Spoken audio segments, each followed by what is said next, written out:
Tu es mon roi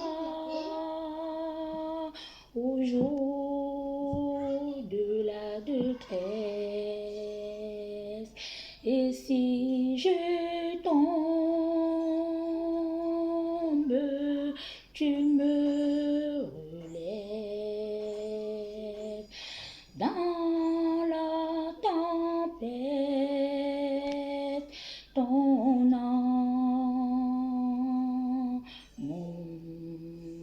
me ramène au port. Tu es mon seul espoir, Seigneur. Coucou mes amis, coucou mes frères et sœurs, j'espère que vous allez bien par la grâce du Seigneur. En tout cas, moi je vais super bien.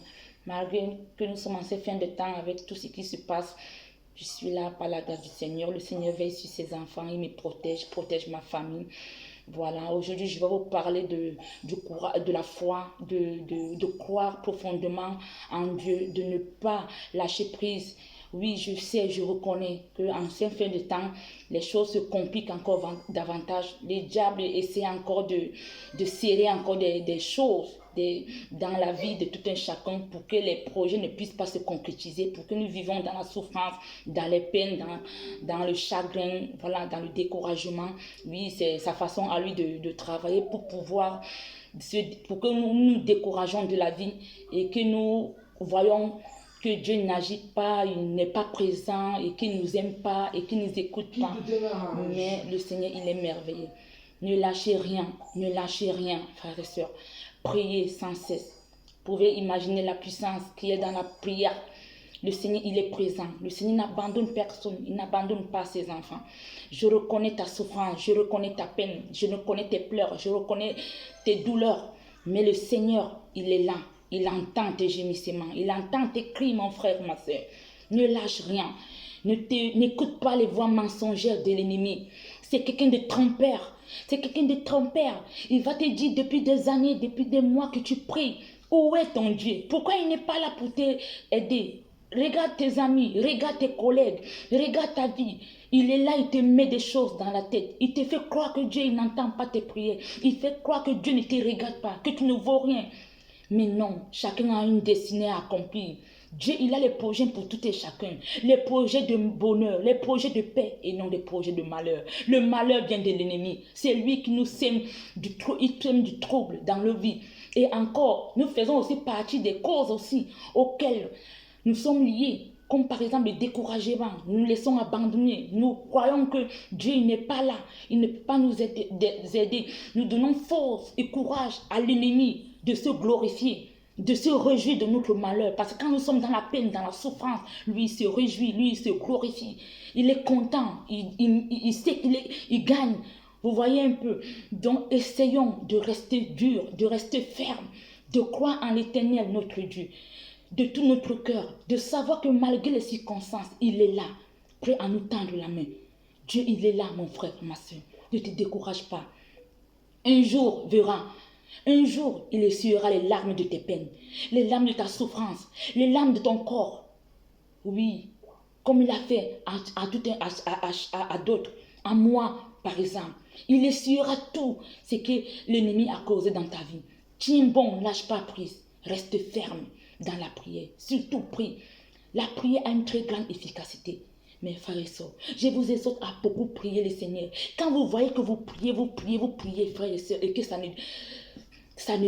tarde encore.